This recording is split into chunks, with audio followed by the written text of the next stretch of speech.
So I'll read verse 5 and 6 together. This is verse 5. When one gets the opportunity of a suitable, auspicious time and place, one should, with love, offer food prepared with ghee to the deity of the Supreme Personality of Godhead, and then offer the prasad to a suitable person, a Vaishnava or Brahmana. This will be the cause of everlasting prosperity. Text 6. One should offer prasada to the demigods, the saintly persons, one's forefathers, the people in general, one's family members, one's relatives, and one's friends, seeing all them as devotees of the Supreme Personality of Godhead. Purport by Srila Prabhupada. As mentioned above, it is recommended that everyone distribute prasada, considering every living being as part and parcel of the Supreme Lord. Even in feeding the poor, one should distribute prasada. In Kali Yuga, there is a scarcity of food almost every year, and thus philanthropists spend lavishly to feed the poor. For this, they invent the term Daridya Narayan Seva. This is prohibited. One should distribute sumptuous prasadam, considering everyone a part of the Supreme Lord. But one should not juggle words to make a poor man Narayan. Everyone is related to the Supreme Lord, but one should not mistakenly think that because one is related to the Supreme Personality of Godhead, he has become the Supreme Personality of Godhead, Narayan. Such a Mayavad philosophy is extremely dangerous, especially for a devotee. Sri Chaitanya Mahaprabhu has therefore strictly forbidden us to associate with Mayavadi philosophers. Mayavadi Bhashya Sunile Hoy Sarvanas. If one associates with Mayavadi philosophy, his devotional life is doomed. Doomed. Doomed.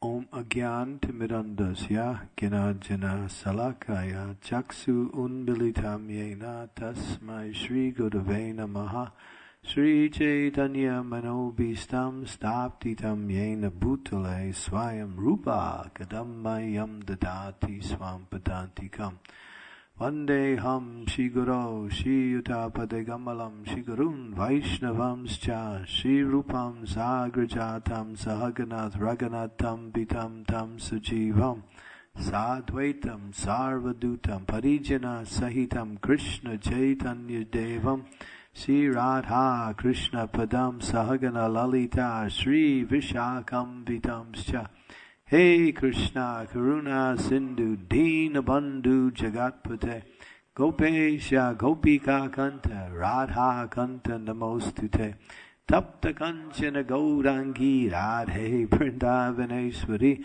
Vishvanu Suti Devi Pranamami Hari Priye Vancha Kalpa Tarubhischa Kripa Sindhu Bhebacha Titanam Bhavanebhyo Vaishnavebhyo Namaho Namaha Nama Om Vishnu Padaya Krishna Pristaya Bhutale Srimakti Bhakti Vedanta Swami Iti Namine Namaste Saraswati Devi Gaurvani Pracharine Nirvishesa Sunyavadi Paschatya Desatarine Jaya Sri Krishna Chaitanya Prabhu Nityananda Sri Advaita Gadadhar Srivasadi Gauda Bhakta Vrinda Hare Krishna Krishna Krishna Hare Hare Hare Ram Ram Ram Hare Hare Srila Prabhupada Ki Jai. So, instructions for civilized human beings, not for uncivilized. So here is about offering prasad. Of course, there are very many ways that one can offer prasad, as mentioned here. And food, as Prabhupada says, is in scarcity in years. Why is it in scarcity? There's plenty of food. There's no problem. It's just misdistribution of food or mismanagement. Because of mismanagement, there are scarcity on one side and what we say abundance on another side. There's such a dichotomy. Some people have so much they don't know what to do with it, and some people can't even live from day to day. Why is that? Because people are sinful, and therefore there's restriction, mismanagement, bad leadership, or no leadership. So the world is pretty lopsided. So one way to bring a little bit of civility back to people's life is to distribute the mercy of the Lord in the form of prasadam. It's the easiest way to preach in this age. It is preaching because although it is seen as eating, and everyone must eat every day, that is a common practice or a necessary practice, a requirement. People don't even think about whether they're going to eat or not. They eat. It's something that everyone does to maintain the body and also to maintain, some type of happiness. So eating is there, but here it says food, as Krishna says in the Bhagavad Gita, when you eat food that is not offered to the Lord, it's no better than eating sin. So most people are eating sin. Yagya sanshistito shanto muchate sarva kilbisa punchate te agam papam ye pachatma karanam. Krishna says in the Bhagavad Gita that one who eats food that is not offered, verily eats only sin. He doesn't give any consideration. It's just sinful. Everything has to be what we say acknowledged from the source, and especially the process of eating. So, therefore, prasad is non-different than Krishna. Sometimes we lose that understanding, and we think it is just food, and then we discriminate between this kind of prasad and that kind of prasad. Of course, it's natural to like a particular taste. People have their tastes. That's natural. But prasad is absolute also. Therefore, the spiritual benefit that one gets is coming from the principle of prasad and not so much the type of food you eat. That may be for taste, but the spiritual benefit is the actual essence of the offering, and that is the mercy of the Lord. When Prabhupada would have darshan in the evening, they would offer him a big plate of foodstuffs towards the end, and then Prabhupada would take a few morsels of different things just to sample, and then he would ask his servants to distribute to the devotees. But then he noticed that as was being distributed, people were pointing to different things. I want this, I want this, I want this. So Prabhupada thought this wasn't, he wanted to teach a very important principle. So at one point he told, just mix it all together. Whatever it is, the dal, the sweet rice, just mix it all together.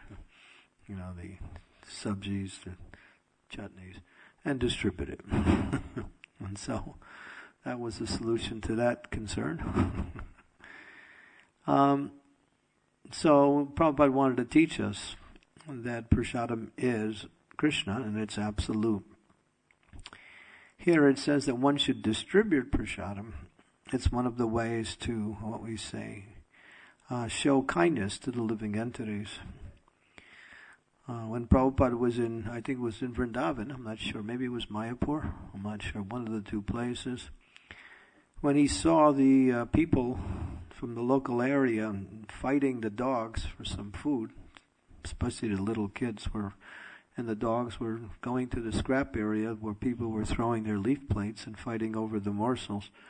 Prabhupada actually became overwhelmed with spiritual emotions and said, now we should distribute prasadam to everyone within the 10-mile radius. And they started a program, we call it Food for Life. There's food for death and food for life. Food for death is what people eat every day. They're eating only sin, and sometimes they think they're getting healthy, but actually they're not, because food that is not offered to the Lord has no spiritual or even material benefit. But food for life is prasadam. It gives life to what is life, and that is the soul. And it also nourishes the body. And it's one of the most easiest way to preach in this age, because people are very much, what we say, in ignorance of spiritual understanding. So they can't understand philosophy. You find nowadays very few people can understand philosophical knowledge. Even devotees, we have a hard time reading Prabhupada's books and understanding what he's talking about, especially in many of the purports. So philosophy is very, as Prabhupada said, is mostly for a few people. But prasadam and kirtan is for everybody. And that's the way to preach in this age. And of course, philosophy is also there. We give classes, we have seminars, we preach to the local people. But what are we preaching about? Take prasadam and chant Hare Krishna. That's basically the essence of our preaching. If they do that, then they have a chance to begin to understand a little bit about what we say, the difference between the body and the soul. A little bit of between what is truth and what is illusion. Here Prabhupada also goes into, it's interesting, he completely switches the topic or the theme of and talks about Mayavad philosophy, or people who designate food distribution as feeding God. Because now we can distribute food because everyone is God. Especially poor people are more God than rich people. It's interesting. If you're more poor, you obviously have a better opportunity to be God than rich. Because Narayan has become Daridra. He's become broke. Lakshmi somehow or other is no longer around. Where she went, nobody knows. But the Mayavadis know. Therefore, they have this inside idea that we should, feed all the poor people, and therefore Narayan will again be nourished. Pretty useless understanding of existence. Now that's when you think about it, it makes no sense. Narayan, and therefore they say God has somehow taken the position of a poverty-stricken beggar. Therefore, if we simply distribute food, we can feed God. But we look at God and He's on the altar. He doesn't look too poor there. He's got all kinds of jewelry and nice crowns, and he's got gold and silver, and He's got the best. That's the real God. This other God we have no use for, because all it is somebody's idea. It has no basis in spiritual truth, nor is it in the Shastras anywhere. So this idea of Daridra Narayan. So Prabhupada gives a very strict statement. They invent this idea, this is prohibited. 3 words, 1 sentence. A 3-word sentence. This is prohibited. One should distribute prasadam to everyone, and not everyone is God. If everyone is God, and somehow God has been covered by illusion, then illusion is stronger than God. Yes? And where did illusion come from? Illusion obviously came from God, and therefore God created something that is stronger than Him, and now He can't control it. He gets influenced by what He made. It's a problem. So their philosophy is more like, we usually use the nice word, foolosophy. It's a philosophy for fools. Mayavad. And everything is one, everything is truth, but illusion has come over truth, and truth has to be revealed again through the philosophy of what? I don't know. I'm not sure what their philosophy is. It's just like, it's a matter of remembering that you're God, that's all. And God forgot. So these types of philosophical teachings, and devotees sometimes get trapped by, what we say, the subtle principles of Mayavad philosophy. Just like Mayavadis, they worship Krishna, and they chant Krishna's name, or they chant the names of God. And it actually looks like a very expression of devotion. But what it is that they think beyond the forms there is the formless. Beyond the forms is the formless. The forms are there, and the forms are material. Just like they think the deity is also material. It's made out of some kind of material, made of this world, whether it's wood or marble or brass.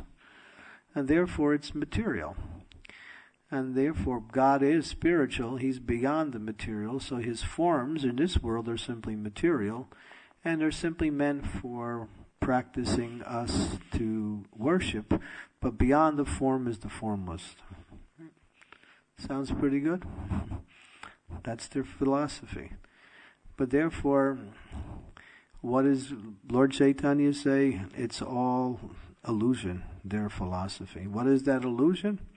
They think they are the supreme controllers, the supreme enjoyers. So they make a philosophy in order for them to become God and to become the enjoyer. So devotees know that this is simply another form of cheating. And one of the anarthas, there's 16 anarthas, there's 4 anarthas that are based on philosophical misconceptions.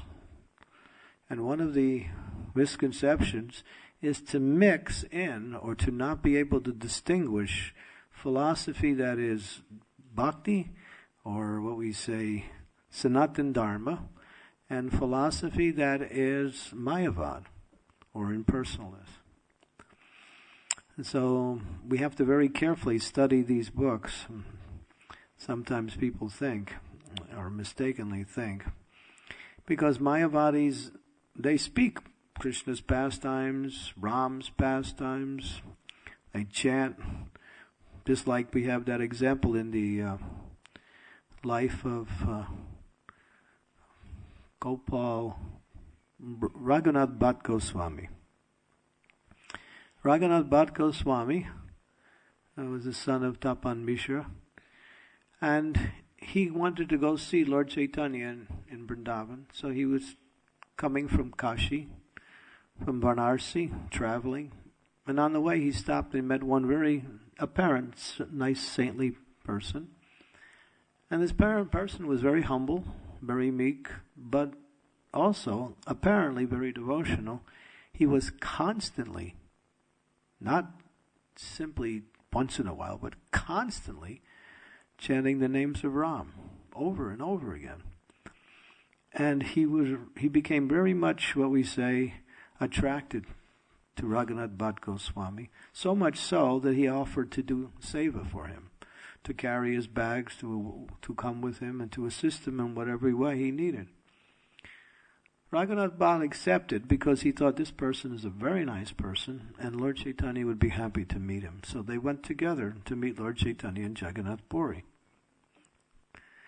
And, of course, when they arrived, and this man was chanting constantly the name of Ram, Lord Chaitanya greeted both of them, but in one sense he didn't greet this other devotee.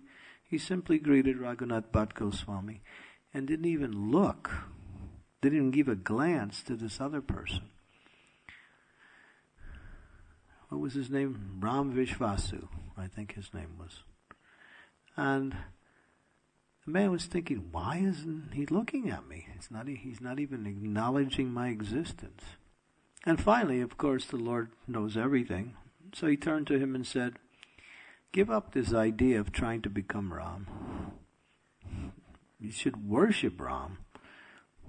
He was chanting the names of Ram with the idea to become Ram. So the Mayavadis do that. Or people who have this understanding that chanting, simply by associating with the holy name, you can actually become the holy name. By associating with the deity, you can become the deity. By associating with God, you can become God. So these are the deviations. And Prabhupada, we hear how strong Srila Prabhupada was against this philosophy. Nirvishesha Sunyavadi Paschatya Satarine. In 1970, in our ISKCON movement, a very strong deviation appeared within the society 4 very senior devotees, all sannyasis, started to say, Srila Prabhupada is God. He's not saying it, but he is actually God. We know that. And they started to hold meetings and gather other devotees to try to convince them of this idea that Prabhupada was God. He's Vishnu, actually. But because he's humble, he's not saying that. But we actually know he is. So the word, it started to have some effect with other people, and finally the word spread back to Prabhupada. Prabhupada was in Japan at the time. It just so happened the deviation started in New Vrindavan, where most deviations start. Those of you know a little bit about New Vrindavan. Anyway, so it's got a history. And when Prabhupada heard that, he immediately sent word to tell these 4 sannyasis. He actually wrote a very long letter about it. They no longer can stay in our society. They have to leave. And they can go out preaching and prove themselves as sannyasis and give up this idea. So he actually banned them from the society and told them they can't stay in any temples anywhere. And then Prabhupada did one thing. He explained, he says, yes, they say that the Guru is God, and the reason they say that is because when they become Guru, then they become God. He said there's only one thing worse than underestimating the Guru, and that is overestimating the Guru. One thing worse than underestimating the Guru is overestimating the Guru. Jai Sri Sri Radha Gokulananda ki Jai, Sitaram Lakshman Hanuman ji ki Jai, Gaur-Nitai ki Jai. And that's what the Mayavads do, right? Everything is centered around Guru. But then, when they become God, according to their philosophy, Guru is no longer needed. They have this idea that Guru is like a ladder. He's a nice ladder, very useful ladder. And when you get to the top, what's the purpose of a ladder anymore? Because you made it. So the ladder has no use anymore, so kick it away. So that's the Mayavad understanding. That the Guru is God, and then when I become the Guru, I also become God, and because we're both God, it's okay, but I don't really need you because I'm God anyway. This is what we're faced with. You know. A lot of it. It's here in London too, believe me. A lot of it's here. This idea, because unless we have a clear understanding of Srila Prabhupada's philosophy as presented in his books, we can very easily get fooled by these, what we say, subtle deviations in philosophical terms. And Prabhupada was very strong about that. So there's nothing worse than one thing worse than underestimating the spiritual master is overestimating the spiritual master. And then what Prabhupada said, he told them, what he did is then at that point he gave himself the second pranam mantra. Namaste Saraswati Deve, Gauravani Pracharine, Nirvishesha Sunyavadi, Pastyatya Desatarine. He added that at that time when that deviation appeared. Just to make the point clear, that I am actually a servant of Saraswati Devi, my spiritual master. I've come with the mission of Lord Chaitanya to the Western world, to preach that mission, and to destroy and to, what we say, expose the fallacies of Nirvishesha Sunyavadi, which is impersonalism and voidism. The Buddhists, mostly voidist, the impersonalists are everywhere. Personalist philosophy is very much in a minority. Most people who practice some type of, what we say, spirituality that comes from the East are either impersonalist or tinged by impersonalist ideas. And they may practice activities of devotional service, but the goal ultimately is to become the enjoyer in spiritual life or to become God, either one. But our understanding of spiritual life is we are always servant, and that's all. We can be different types of servants, but we can only be a servant. And the servant has the same qualities as the master, but never has the same quantity. Quantitatively, the living entity is always in a very minute position, whereas qualitatively, the quality is the same. Of course, in restricted quality, in the sense that Krishna has unlimited qualities, and we have similar qualities, but not unlimited qualities. That's mentioned that the Supreme Personality of God, it has 64 prominent qualities. Narayan has 60. The powerful controllers, like the demigods, like Brahma and Shiva, they have 50 or 55. And then the living entities, the jivas, the ordinary jivas, they have up to 50 qualities of the Lord. So the living entity can never, even in a qualitatively, compare themselves to the Supreme Lord. Although the essence of quality is the same, we're both spirit, both eternal, have knowledge, and ultimately have that nature of joyfulness. So this is interesting. Prabhupada wants to make the point of the extremely dangerous of Mayavad philosophy. It's easy to get. Sometimes here, I'll give you an example of impersonalist philosophy.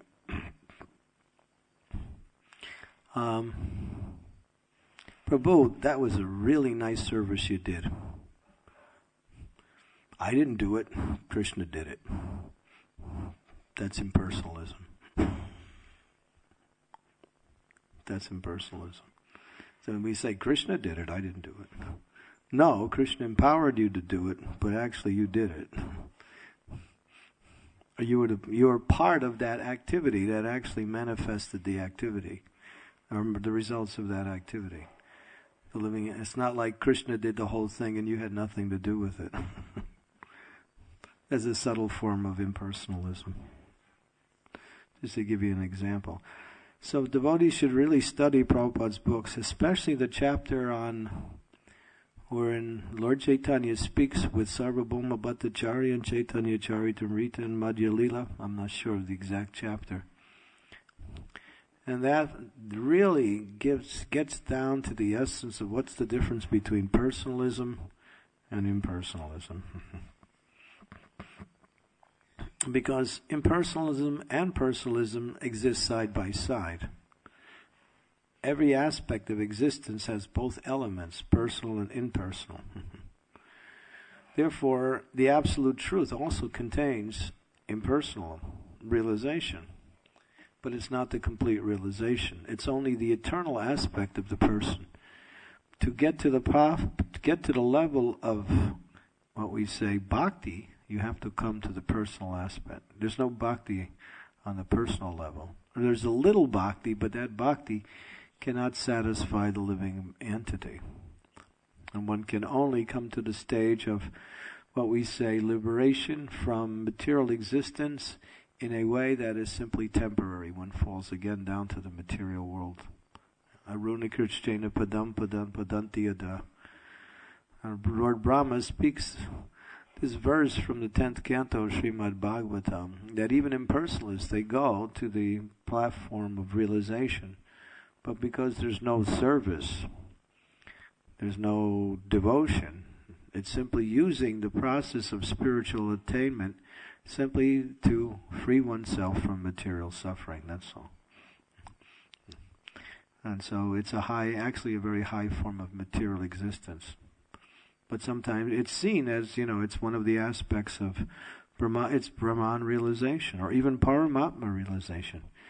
But neither of these levels of realization can satisfy the propensity to love, because the propensity of love comes by nature of individual and personality, like that. Okay, so any questions, comments on Mayavad philosophy or Prashadam distribution?